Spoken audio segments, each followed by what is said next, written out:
Naitwa Chief Abbas Mpumula Chitete, katibu mkuu wa Baraza la Mila na Desturi.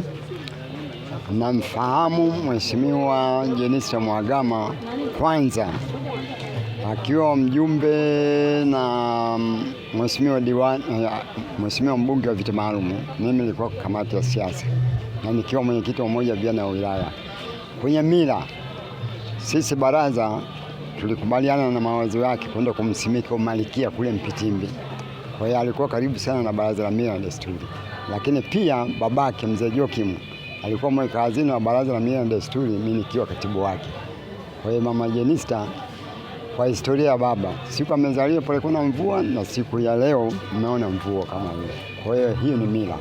Kwa mila tumeomba dua kwamba tukio hili mpaka itakapoisha pasiwe na mvua.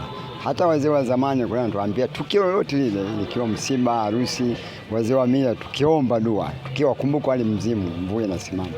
Hata kama mvua ilikuwa kubwa sana. Kwa hiyo tumekuja na tumefanya hiyo kazi tukiwa hapa.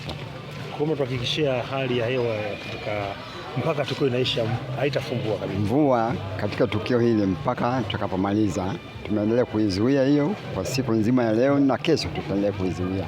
Imani matukio yote hapa na kule tunakwenda kumzika Mheshimiwa Jenista. Kama familia mila, mvua haitaendelea kunyesha, haitasumbua mvua.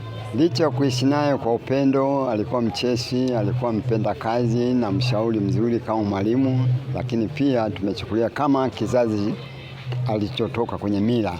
Tumeona tufuate mila ile, kwa sababu hata siku ile mzee tukio lilipotokea palikuwa na mvua, lakini sisi kama sehemu ya wazee wa mila tuliomba na mvua ilisimama. Kwa hiyo ukiomba kwenye mila maana yake ni mzimu wa vitu vilivyotangulia wazee wetu. Kwa hiyo ukiwaambia, wao nao walikuwa nafanya mambo haya katika kipindi chao.